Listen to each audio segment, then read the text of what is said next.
Ainsi finit l'aventure pour l'abbé Faria.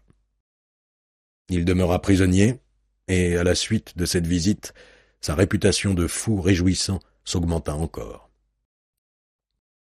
Caligula ou Néron, ces grands chercheurs de trésors, ces désireurs de l'impossible, eussent prêté l'oreille aux paroles de ce pauvre homme, et lui eussent accordé l'air qu'il désirait, l'espace qu'il estimait à un si haut prix, et la liberté qu'il offrait de payer si cher.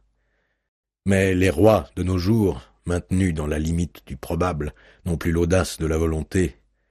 Ils craignent l'oreille qui écoute les ordres qu'ils donnent, l'œil qui scrute leurs actions. Ils ne sentent plus la supériorité de leur essence divine, ils sont des hommes, couronnés, voilà tout. Jadis ils se croyaient, ou du moins se disaient, fils de Jupiter, et retenaient quelque chose des façons du Dieu leur père. On ne contrôle pas facilement ce qui se passe au-delà du nuage. Aujourd'hui, les rois se laissent aisément rejoindre. Or, comme il a toujours répugné au gouvernement despotique de montrer au grand jour les effets de la prison et de la torture, comme il y a peu d'exemples qu'une victime des Inquisitions ait pu reparaître avec ses os broyés et ses plaies saignantes, de même la folie, cet ulcère né dans la fange des cachots à la suite des tortures morales, se cache presque toujours avec soin dans le lieu où elle est née, où, si elle en sort, elle va s'ensevelir dans quelque hôpital sombre, où les médecins ne reconnaissent ni l'homme ni la pensée dans le débris informe que leur transmet le geôlier fatigué. L'abbé Faria, devenu fou en prison, était condamné par sa folie même à une prison perpétuelle. Quant à Dantès, l'inspecteur lui tint parole. En remontant chez le gouverneur, il se fit présenter le registre d'écrou. La note concernant le prisonnier était ainsi conçue. Edmond Dantès, bonapartiste enragé, a pris une part active au retour de l'île d'Elbe, à tenir au plus grand secret et sous la plus stricte surveillance.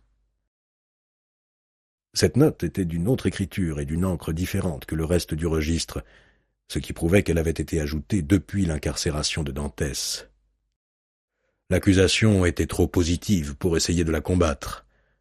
L'inspecteur écrivit donc au-dessous de l'accolade « Rien à faire ». Cette visite avait, pour ainsi dire, ravivé Dantès.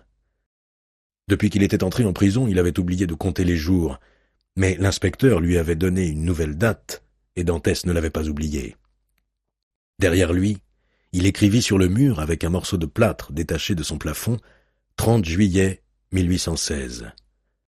Et à partir de ce moment, il fit un cran chaque jour, pour que la mesure du temps ne lui échappât plus. Les jours s'écoulèrent, puis les semaines, puis les mois. Dantès attendait toujours. Il avait commencé par fixer à sa liberté un terme de 15 jours. En mettant à suivre son affaire la moitié de l'intérêt qu'il avait paru éprouver, l'inspecteur devait avoir assez de 15 jours. Ces 15 jours écoulés, il se dit qu'il était absurde à lui de croire que l'inspecteur se serait occupé de lui avant son retour à Paris.